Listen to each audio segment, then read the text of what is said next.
Rockington. What's going on, bro? Hey man, I'm feeling great, man. I'm happy you're finally here. And before we get into it, I think we should toast up a little bit, right? Oh yeah, absolutely. So Right.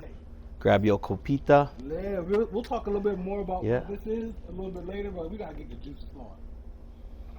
Mm-hmm. That's fantastic. How you doing, man? I'm grateful. Yeah, I hear you, man. Everything good for you? Yeah, it's been a good ride. Travel a lot. Yeah, traveling a ton, man. I've been in the mezcal business for 5 years. Let's back up. Back up? Give it Are we too moving much, too man. fast? Moving too fast. So Okay. Let's tell people about you. Let's find out, because I'm curious myself. We've only talked a few times, but we've talked a few times over a long period of time. Right. You know what I mean? So where are you from originally, man? Where you born? Oh, I'm from Norfolk, Virginia, southeastern Virginia, Virginia Beach. Okay.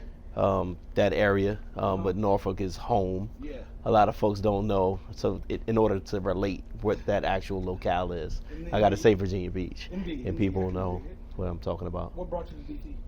I just needed something different. I wanted a little bit more out of like day-to-day living, actually, as far as,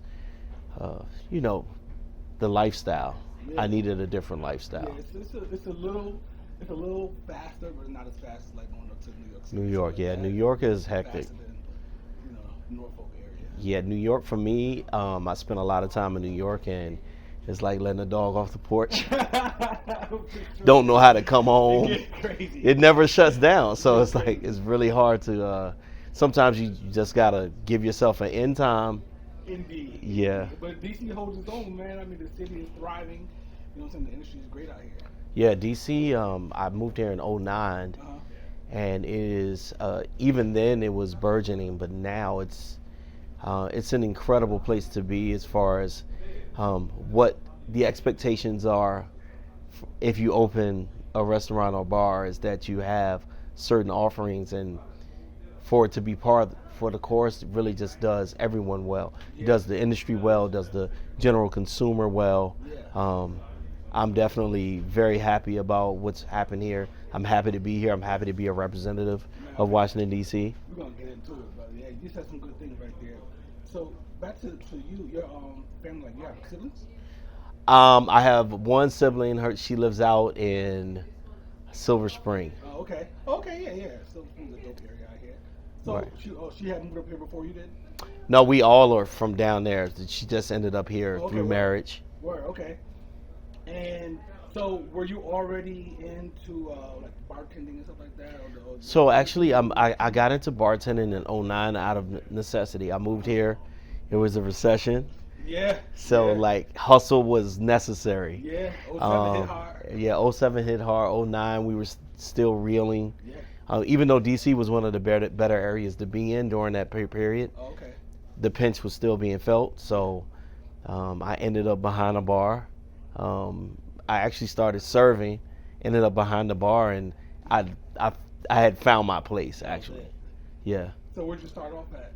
Buffalo Wild Wings, man. Word, yeah, that's what I'm talking about. Slinging margaritas and Right. 22 ounce Bud Lights. For sure, man. Yeah. Yeah, so that progression, did you find like a desire? How did you discover like the more craft? I just knew there had to been something more. Yeah. And at the time, it's really funny because maybe a year after I got behind the bar at Buffalo Wild Wings, I ended up finding a brochure for a bar conference in New York. And I ended up in a class taught by Del DeGroff, Dave Wondrich, Steve Olson, that whole gang. Wow. Had no clue who they were. Right. It wasn't until maybe like 2.5 years later when I was word. like maybe a year later I was taking Bar Smarts, and I realized I was in the class with, which could be like, kind of the cocktail gods, so it was really, it's so funny because I got to take their graduate course called Bar 5 Day in New York last January, not this January of last year. And I actually got to tell them that story, how I was in that class. Word, that's dope. And never they're knew. all in the same place again. Well, they run a battery of education courses online called Bar Smarts and Bar Starts. Gotcha. And then if you take all of that, the next step you have to take a live course with them, which is 2 days, and then you have Bar 5 Day, and I've taken all of it. Nice. So you're in here. You're in Buffalo Wild Wings. You're like, oh, there's more. So you start taking these classes and get involved in another level of things, right? So then where did that end up taking you? Well, I didn't end up bartending in the city until 2012. Okay. At Farmers Fishers Bakers, I was on the opening team with some legendary bartenders like Glendon and Chad from Service Bar. Yeah. Christine Kim was there. Yeah. Molly Horn from All Set. Okay. George Salt from Blackjack, and legendary team. Dylan Holcomb, who's now in Denver right now. He works for a company called Three Badge. Okay. Just an incredible set of individuals. JP Caceres, who is now in Bolivia. He's the man in Bolivia. I'm just honored to be mentioned in that grouping of bartenders. Indeed. But everyone that was on that team is now somewhere, like Kevin Rogers even. They're luminaries. They're cocktail luminaries now, and I can just remember we're just like a motley crew of like knuckleheads just trying to make it happen. And I always say this, like DC doing this whiskey and kicks thing, this thing I seen how it's such a community. Right. You know yes. what I mean? Absolutely. It's really a tight knit community. Like I'll talk to someone and they say, hey, you should go talk to so and so. You should go Exactly. talk to this person. And it's all everybody. It's Right. dope, man. Yeah, the network is strong. The family vibe is strong. I mean, the thing is because I would say we're 15 years into the cocktail movement in DC, but a grand majority of it happened in the last 10 years, and there were only small little enclaves of bartenders who were actually performing craft, because craft wasn't necessary for you to. If you open a restaurant and didn't have a craft cocktail menu, it didn't matter. But now you wouldn't dare open any kind of concept and not have cocktail offerings, I'm correct? a little snob now. Yeah, I mean, I want some. where's your cocktail menu, right? That's the first thing you want to see. For sure, So, because of that, the community is strong because there wasn't a lot, and there were only a few people at the beginning, like Owen Thompson, Derek Brown, Gina. Who are some of the other ones? Oh, over there, Todd Thrasher. He's down at the John Arroyo. John Arroyo is probably responsible for. I'm just gonna jump out. I'm gonna be modest and say 150 bartender careers. Wow. In DC and Maryland and across the country because of the Farm Group. It was the first high volume cocktail program in a restaurant setting on the East Coast. Where? The Farm Group. So okay. Founding Farmers, Yeah. Farmers and Distillers, Farmers, Fishers, Bakers. It's incredible how many people came out of that system that like you would know, like Capri Robinson, Arpin, Dutteroy, Chad and Glendon. I mean, on and on and on. Like that, it's so many people came out of that system that are. That's something I never put together, but a few people have mentioned that to me. So many bartenders out of that world. So you went through there too? Yes, I got my start at Farmers Fishers Bakers on the Georgetown waterfront. I couldn't hold a jigger. Never held a jigger before. Right. And the thing is like I was determined. I think I told Chad one day, he was training me, I was like, man, I'm gonna make my name in cocktails in this town. Word. That's what's up. I was like, I promise you. And I ended up going from Farmers Fishers Bakers I actually ended up leading that program. And then I ended up going to Bourbon Steak at the Four Seasons. That's what I was going to bring up. Right, and I became the head bartender there, and that was like my dream job as far as cocktails go. Yeah, and when I heard, you left, I was like, I thought you were out of the industry. I was like, oh, maybe he's just going to do something else. Oh no, I'm in, man. Blood in, blood out. I'm not going anywhere. Yeah, so how was the Bourbon Steakhouse experience? How was that from? Was that experience more of a craft cocktail experience for you, or was it more centered around suggesting whiskeys and things of that nature? It was. So when I took the program over, they had just won Grammy for Best Cocktail Program. Oh wow! So I was shaking in my boots because I was like, what can I contribute to a program that already just won the top award in the area, right? Mm-hmm. When I did take it over, I just saw there were so many ideas that I had that hadn't been done there yet, and that I wasn't able to do at the farm because the farm it's a system. You know, it's like the New England Patriots. Like Straight you up. don't come in. That's a great analogy. Like So every audible has a play that goes with it. So you say Omaha, like there's 2 or 3 plans already laid out for you. You're not Right, improvising right. anything. Ironically, I'm going to founding the farmers and distillers later on today. Oh yeah, man, it's Funny you great. saying this, but It's yeah. awesome. Sorry to cut you off. No worries. So when I got there, I was able to actually. I had already had written maybe 100 cocktail recipes by then anyway. So my first menu rollout was like 30 cocktails, and my GM was like, "What are you doing? That's a lot of cocktails." So after getting, it was more. I would say Bourbon State more than on the creative side. It was a big growth because I was taking over a team that was already established, and when you take over something that's already successful, that is a steep hill to climb. It's a high pressure, high intensity type of thing. Well, you have to convince everyone that your way is better than the way that already made them successful. Right, they just won an award before you got there. So what you gonna tell them? Right. You can't tell them anything. You have to show them. You have to show them that, look, I get it. This is an award-winning program, but these are some of the things that I know how to do that can make us better. How long were you there? 3 years. Okay, dope. Yeah. I've never been there, man. I need to get there. No, it's a dope spot. I mean, it's tried and true. They just had their 10-year anniversary, so for any kind of concept to survive a decade in DC without having to reinvent itself, more or less just updating the style of menu, the style of food offerings and things like that is tremendous because this town is. I just read an article yesterday about how fickle this town can be because there's always a new concept coming about. So when you have a restaurant that becomes an institution, that is a tremendous feat, and I'm glad to be a part of that legacy. You kind of touched on it a little bit, but what big differences have you seen in the DC bartending culture from the time you started off in the city up until? I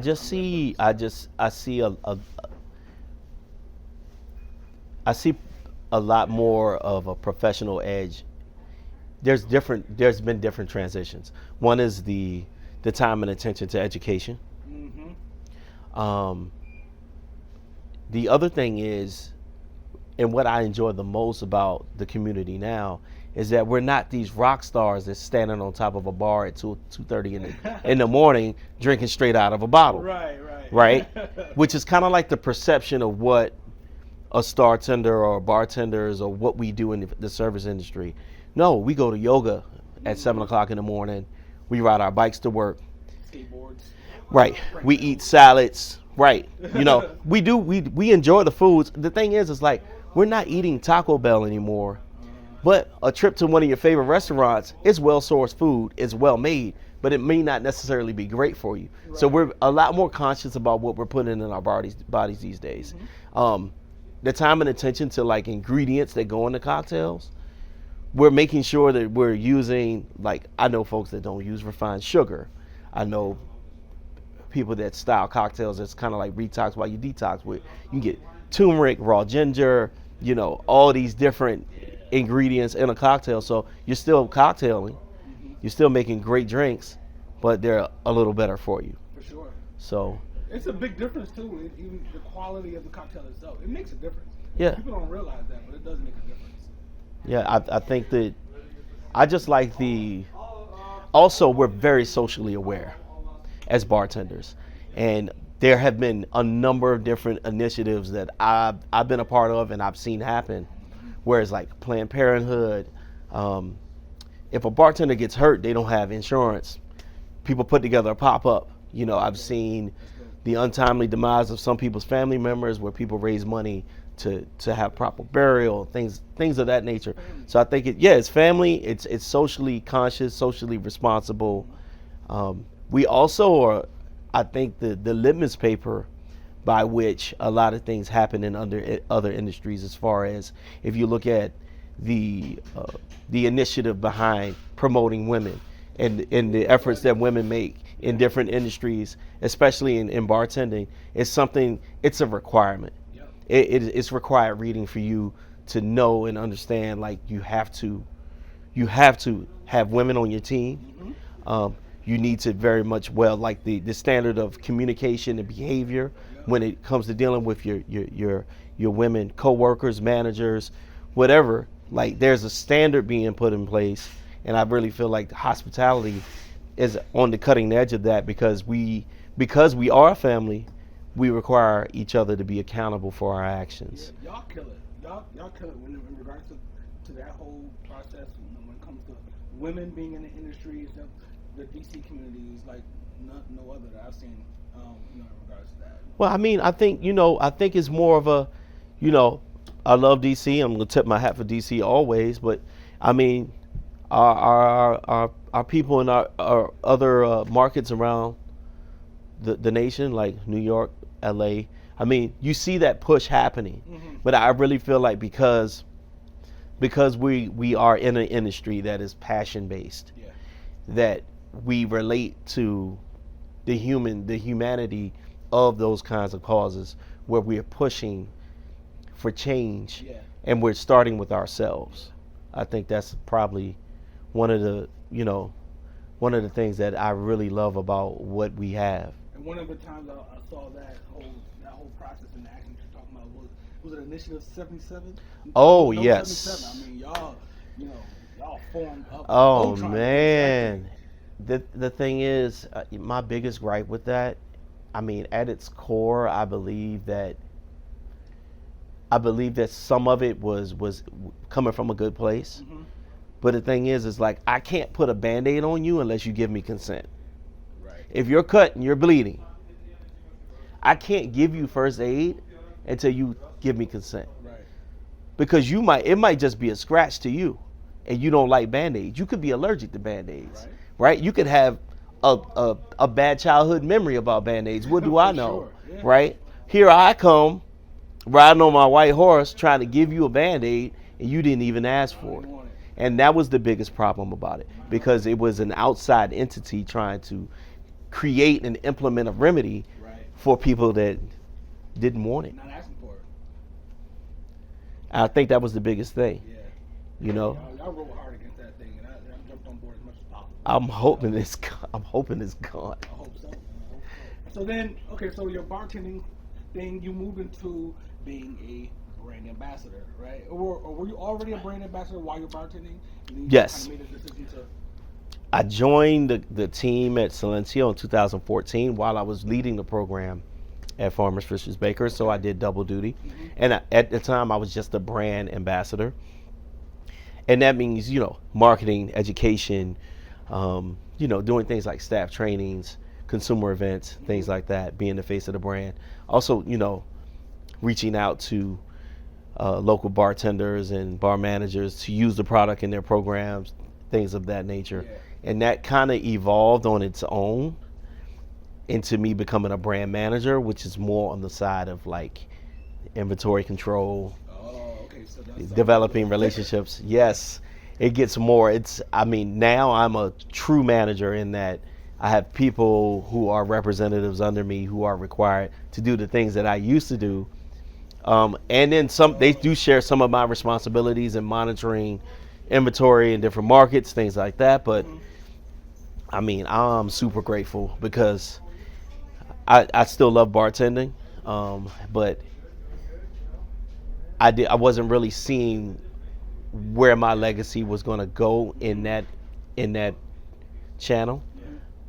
It's something I'm definitely going to eventually get back to, hopefully. Right.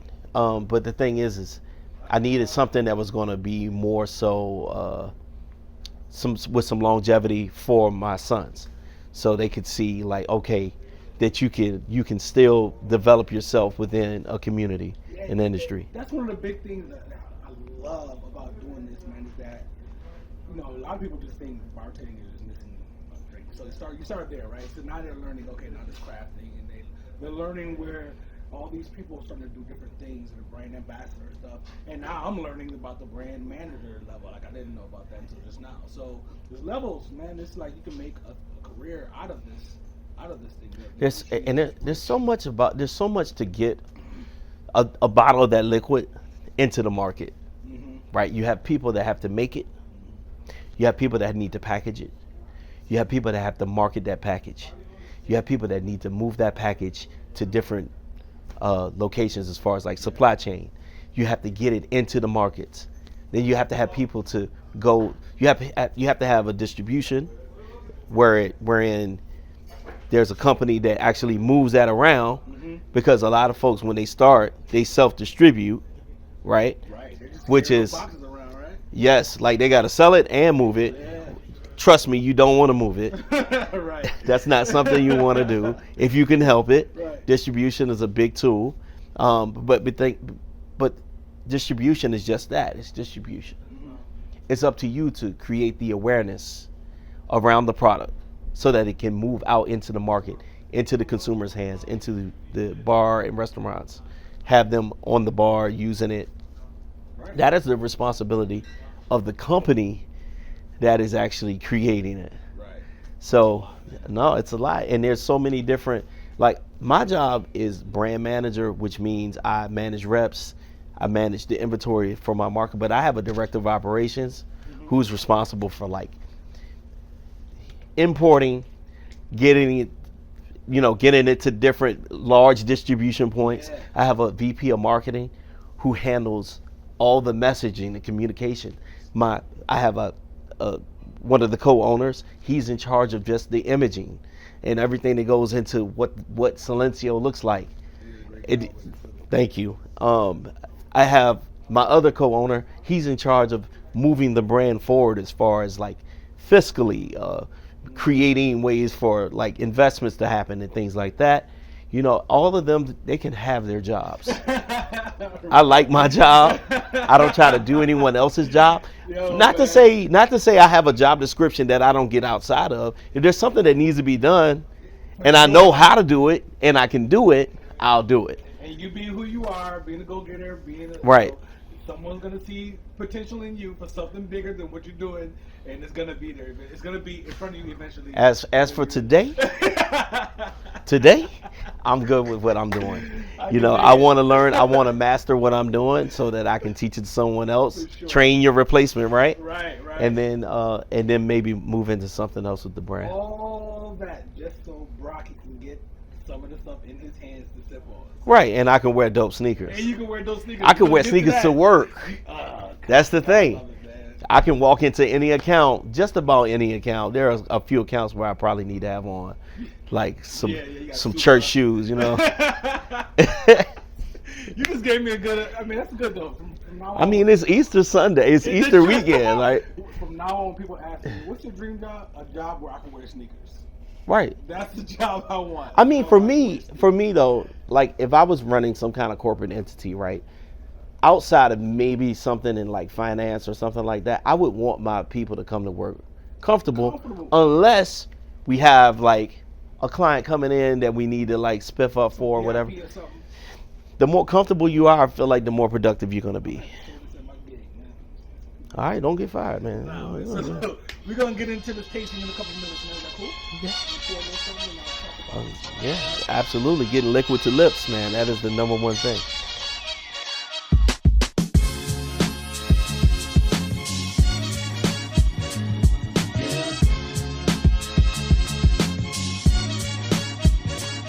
All right, then back, man.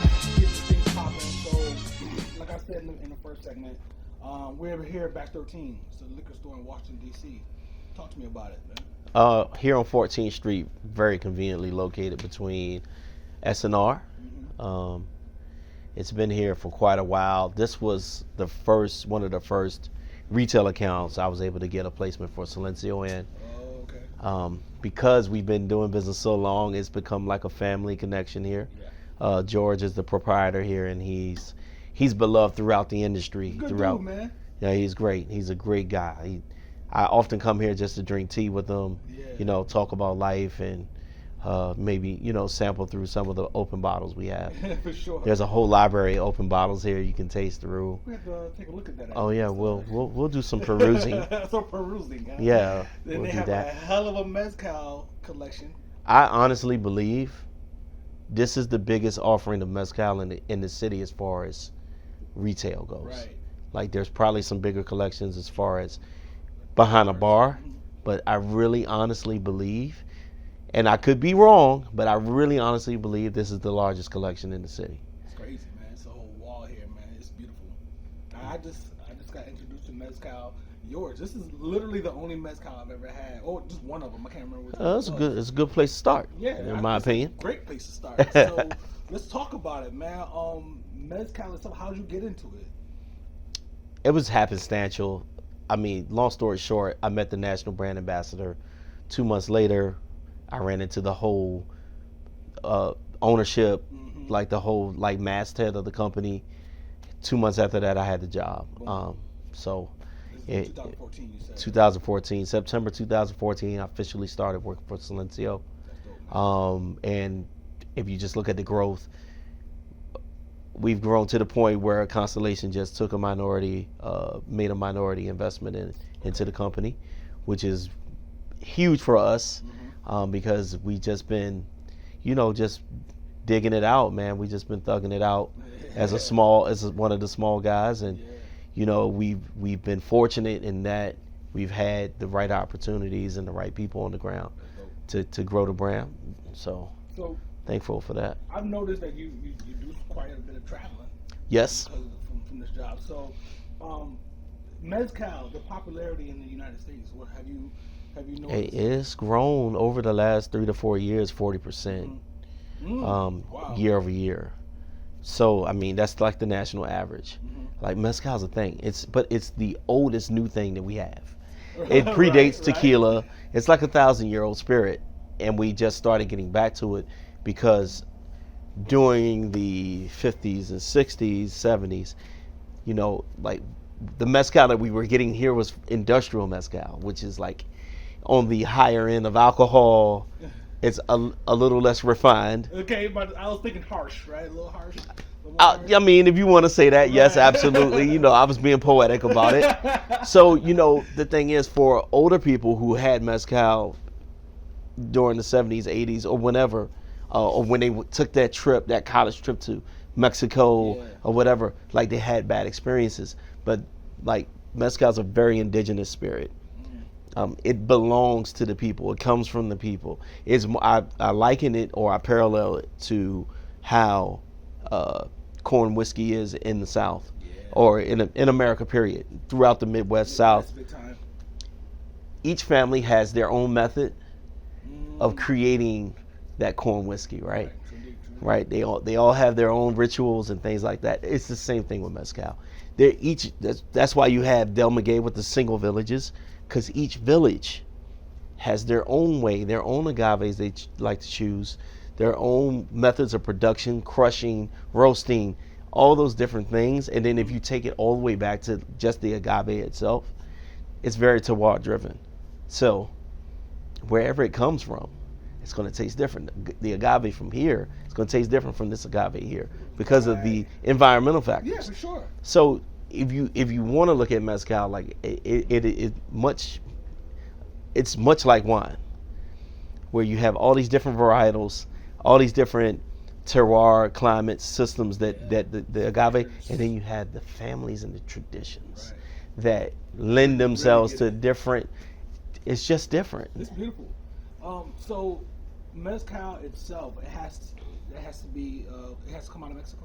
Yes, right? Absolutely. So the major difference between tequila and mezcal. Tequila has to come from one agave. It has to be produced from one agave. That's Blue Weber agave, right? And then there are certain locations that has to come from, right? But the main difference is the Blue Weber agave. Mezcal can be made from over 40 different types of agave. Okay. Right? Tequila, they steam or bake the agaves in ovens. And in mezcal, they dig a pit. They put the agaves down in the pit and they roast them over charcoal or like burning warm coals for like 3 days, which is why you get that roasted flavor. Okay, right. Is that where the kind of the smokiness? I call it smokiness. Yes. Come from? Yeah, that's where it comes from. Right. Okay. Because you got a different method of caramelization. So the agave itself is a very hardy plant. It takes 7 to 10 years to grow. In order for fermentation to happen, you got to have sugar present. How do you get sugars out of a old, tight, hard plant? You got to warm it up. You got to cook it. Then once you cook it, you crush it. those sugars, those juices and sugars are released. Then you can take that, ferment it. Then you can distill, and then from distillation is where you get the spirit. That's crazy, man. That's a process and a half right there. Right. And then you start to understand. But see, when you see that process happen, you start to understand like why is this is so good, because it takes an incredible amount of care, love, and like dedication and inspiration to do that every day. And that comes out in the cocktail. It comes out in the bottles, in the liquid. Let's get to this, man. Let's go ahead and taste a little bit of stuff. What are we looking at right now? Okay, so we're gonna start with this is the first one we brought to market is the El Silencio Mezcal Joven, or the Ensemble, as how it would be known now. Ensemble means group. Okay, right. The reason why we call this the Ensemble, because there's 3 different agaves in it. It's a blend. Espadín, Tobaciche, and Mexicano. Okay. Espadín is like the most prevalent agave used in mezcal. In most mezcals? Okay. Yeah, like it's the one that is most widely cultivated. Because agaves, because they're very hardy plants, but they're very particular plants, where you got to have the right settings for it to grow. Espadín is one of the easier ones. Okay. Now they just started, and the other 2 in here are rare and wild, where you have to go out into the wilderness To get it. to find it. You got to go on mountains and things like that to find these other 2 agaves. So, and they also take longer to mature. So you're talking about an agave you got to go find. You got to hope that it's ready to be harvested, and then you got to get it back to wherever you're trying to make it right. It's a big investment. Right. Now, some of these wild strains or these rare agaves have started to become cultivated. So, and that's helping. And what that'll do, it'll just further like create categories within the category where you'll have this wild Tobala and then you have a cultivated Tobala. So the wild Tobala is probably going to be a little more expensive, a little more harder to get than one that's cultivated. And I'm all for it. For sure. Like let's expand. Let's expand. Like the thing is it's mezcal's moment, and it's time for us to go ahead and realize that this is a category that has been too long ignored, right, and it's ready for everyone to to partake. Let's so show it some attention. With no further ado. So these little things that you're pouring into, what is this now? So in Oaxaca, we drink mezcal out of jicaras. Jicara is a dry gourd, and what happens is it just becomes this like little shell, right? And then like when you're at the Palenque, which is the distillery, or if you're at dinner, you might have mezcal out of a jicara. The copita is the clay version of that, so it's like modeled after the jicara.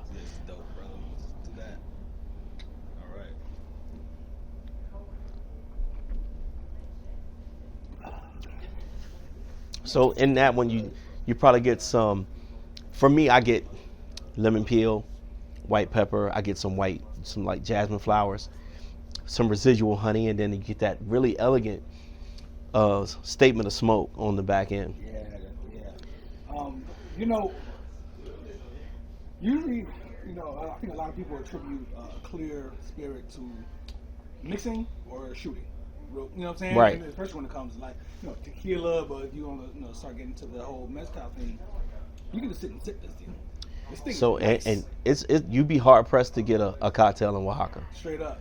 Like there are of course there are places where you can get cocktails, right? And the cocktails are legitimate. One is one particular place in Oaxaca is called Distillado. It's owned by a guy named Jason, who also has a mezcal up here. It's called Five Sentidos. They have great cocktails.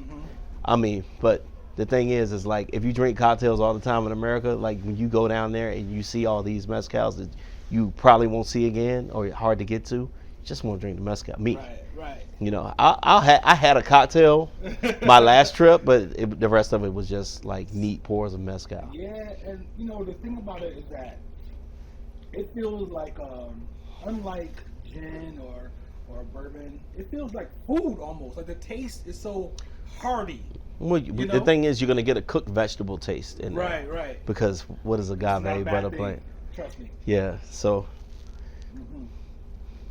That's fantastic. And you taste the minerality in there and all that, and all that's from the land and the cultivation of You get all of it. But more so than anything, the people of Oaxaca are so genuine, and they're so loving, and they want you to taste it. Yeah. Like when you go to the Palenque, they're pouring you all these different batches. Like, yo, you got to taste this one. You got to taste this one, because we're we're growing into this larger producer of mezcal. We have consistency is very important. Yeah. It is a hallmark of what it is that we do. So you don't really get to taste those little one-offs that happen because they never make it here. But when you're down there and you get the real. Absolutely. So I usually have like a little segment I do where I have some of my followers and friends ask questions about post. Okay. So I usually do it separately, but I'm just throw it in there now. Go ahead. Since we're doing it. My friend Mark Nebo said he heard that all tequilas are mezcals, but not all mezcals are tequilas. So, technically, the category of mezcal covers all agave products, all agave spirits, I should say. Do you know the amount of consumer confusion that would come from that if you just said this is all mezcal? Right. If I just went over here to this tequila and said, you know what, it says tequila, but it's actually a mezcal. Do you understand?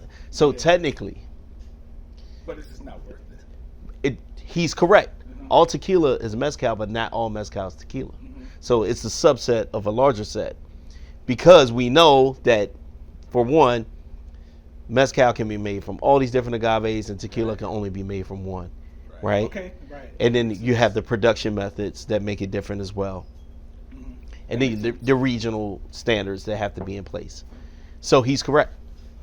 But yeah, they're not gonna throw that out there. You'll never get me to stand in front of any group of people and say that unless we are in a study environment where we're geeking out about spirits. Right. We're talking about history, we're doing all the things. But if we're just in a general environment where we're just learning about spirits and having fun, I will never introduce that information that. For sure. Right. So what else we got here, man? What's the other bottle? So this one is a single varietal mezcal. So this one is a blend. We talked about that before. Yeah. When we brought this to market, 4 different ones, right? 3. 3. When we brought this to market, it's very elegant. And the thing is, what drives sales but cocktails, right? Especially on a spirit category that people are not drinking, right? So, years ago when we brought this to market, it was a little too light on the palate to show up in cocktails, and then also it was pricey. And in order for us to create a solution for bartenders to use it in cocktails, we had to come out with this single varietal, which is 100% Espadine, and it's at 86 proof. Okay. So it shows up. 80, right? Yes, 80. So this one is. We have this in here right now. Let's see what's good with that, man. Ojos. Good, brother.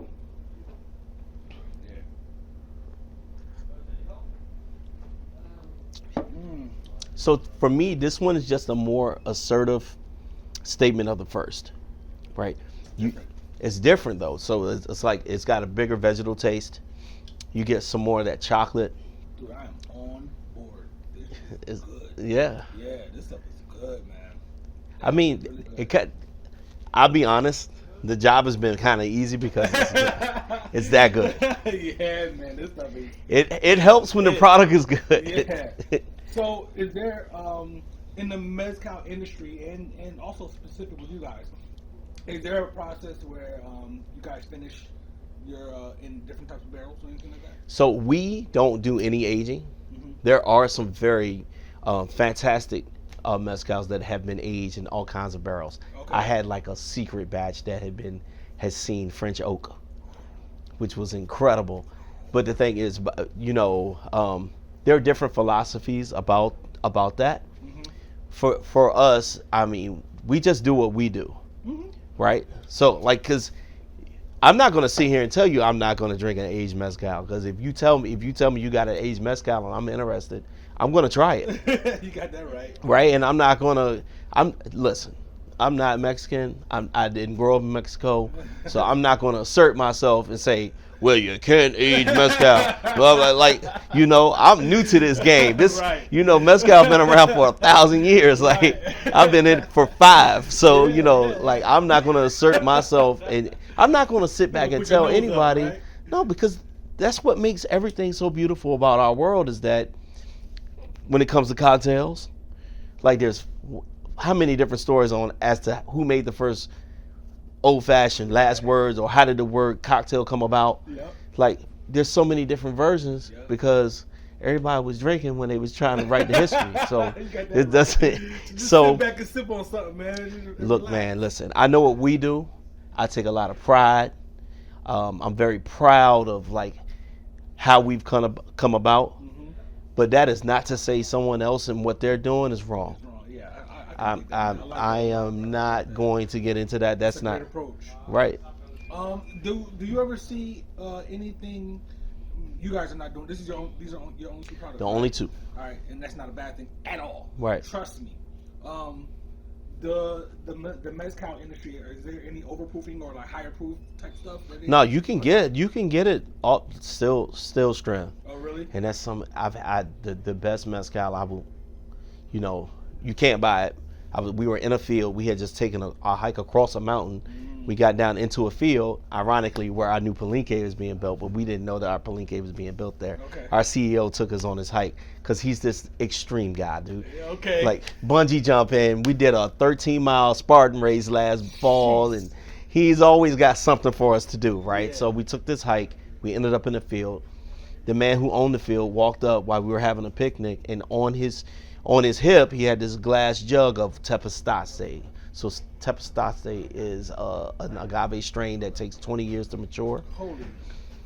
There was 116 proof mezcal in that bottle. Oh my God. It was one of the most beautiful things I've ever had. Oh my goodness. Honestly, it was. We still talk about that particular day, that mezcal. And the thing about that, there's this.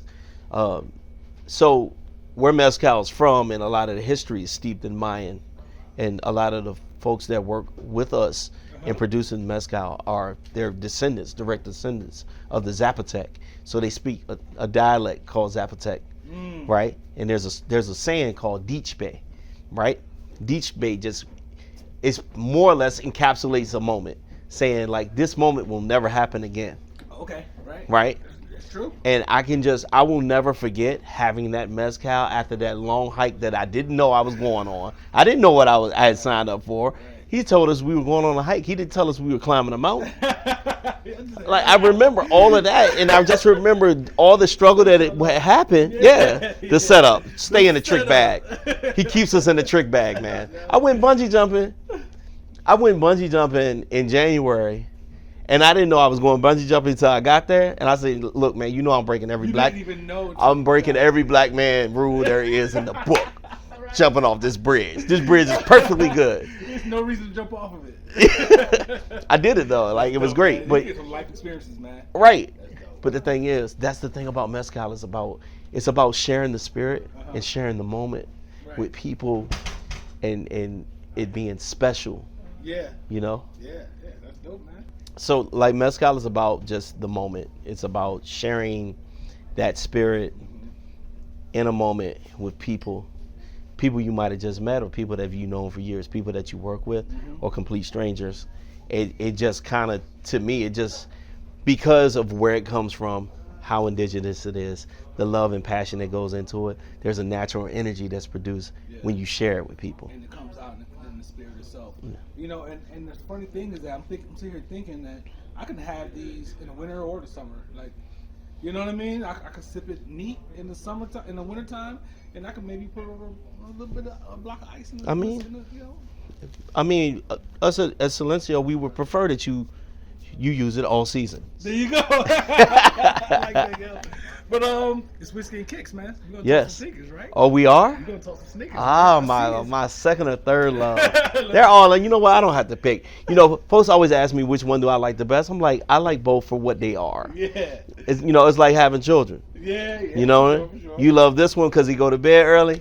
You love this one because he take the trash out. Like, right. I love both of them, you know. We're going to get to it, man. Let's do it, man. All right.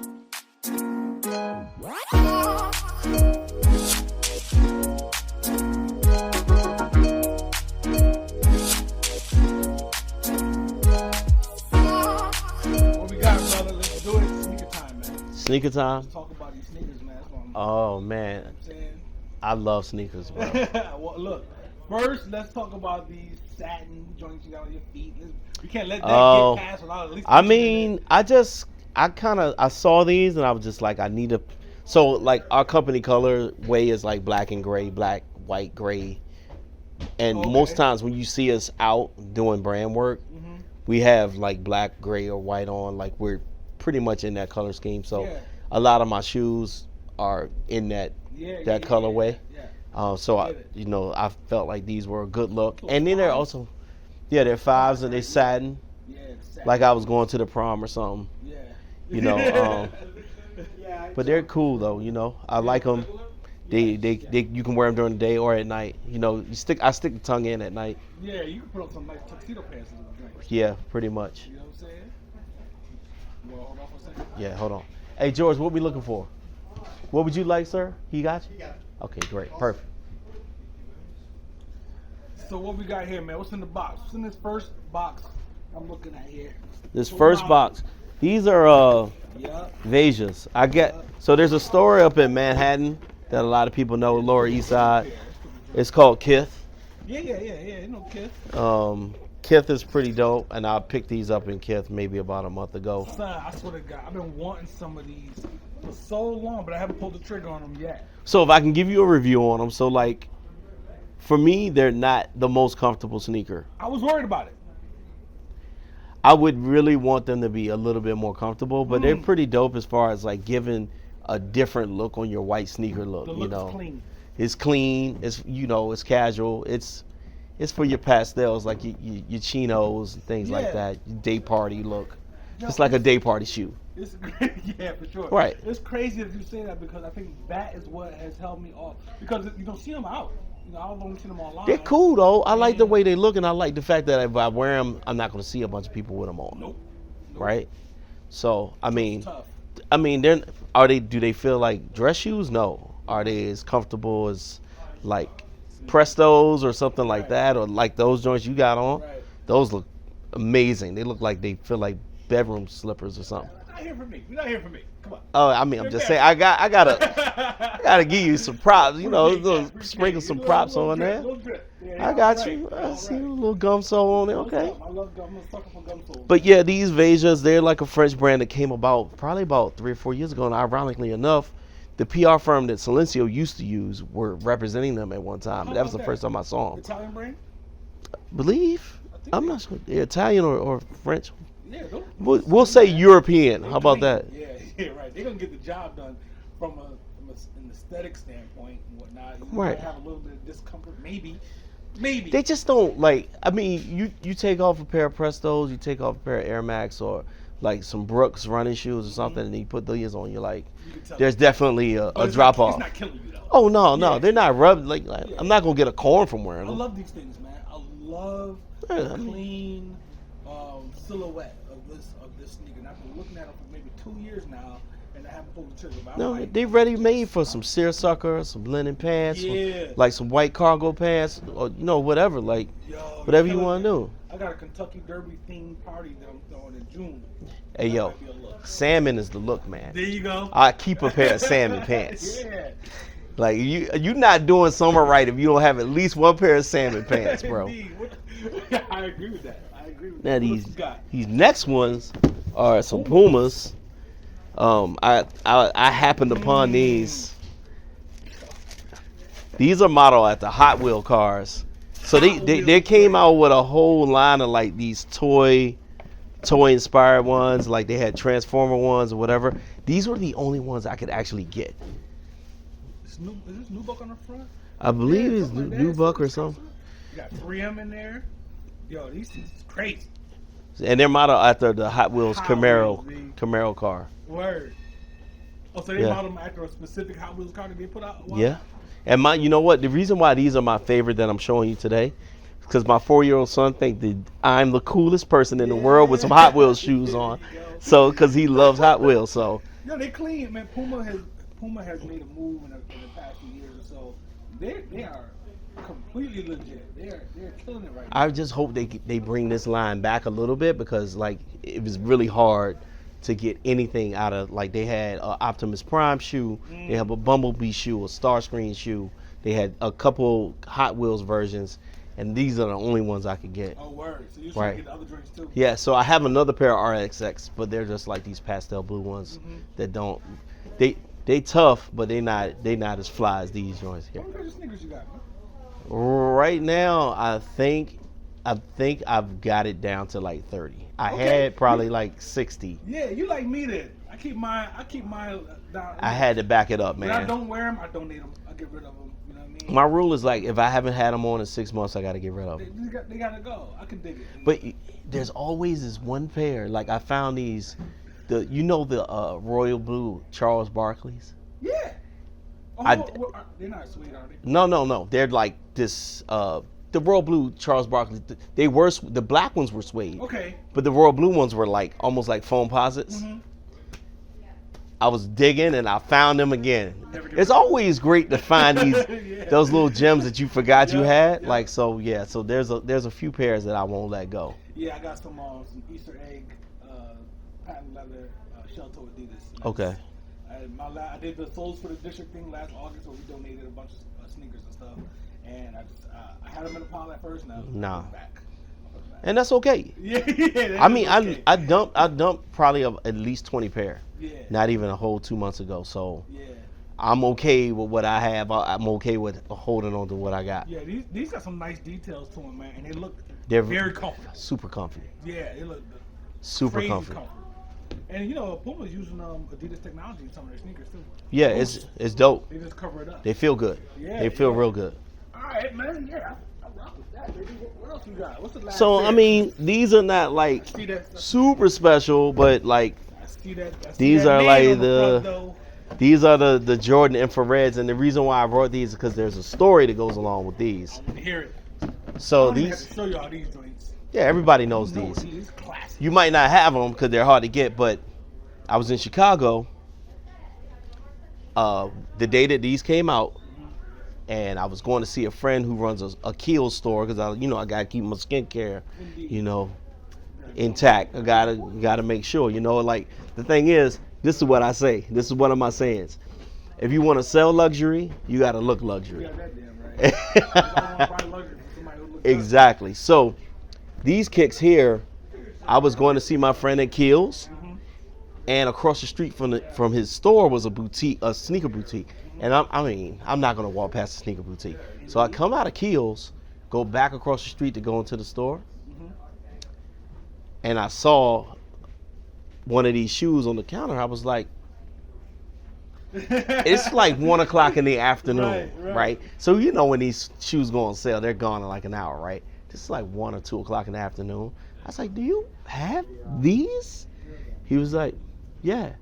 I said, you got size 12? He said, yeah. I almost passed out. I could not believe it.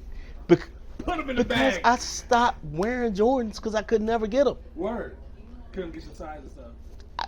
First of all, I'm grown.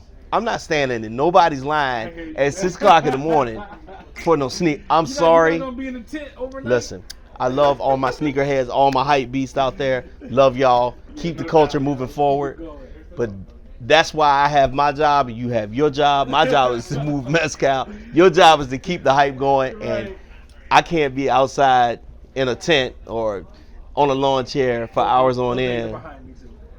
Yeah. If I get them, if I don't. Exactly. If one shakes out of the bag, I'm on it. I got it. Thank you. Right. So, I mean, all in all, I was very fortunate in that moment, and I'm so happy. You came up.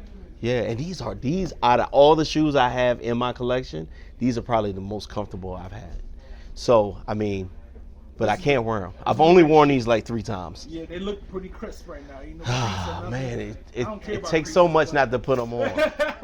Right. And they go with everything. Everything. They go with everything. And like, you know what? No doorman is gonna stop you from coming in their club with these those on. Forget about it. And if you do, I don't belong. I don't need to be there anyway. I don't need to be. You don't know what these are? Okay, Yeah. fine. I'm out. I'm out. You don't deserve my dollars. Yo, man, this has been a fun time, man. Great time. Tell people how to find you, man. You want to find you? Oh yeah. So on Instagram, I am Brother Agave at Brother Agave. Real simple, no spaces, no dashes, ones or dots. On Facebook, I'm myself, Torrence Swain. Although I've like reached my friend limit, I guess you can follow me.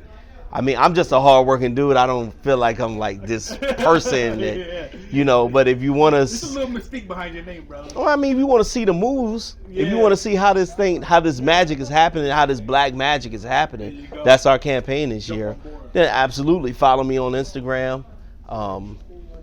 Most times I follow back, unless you just got a bunch of like animal pictures or something like that. Right. But if you're giving me some kind of information on your feeds, then I'm gonna follow you, because that's kind of like how I learn about the world and keep pace with what's going on in the markets and in the streets, is by following people, you know, seeing what's going on, because I can't be everywhere at once.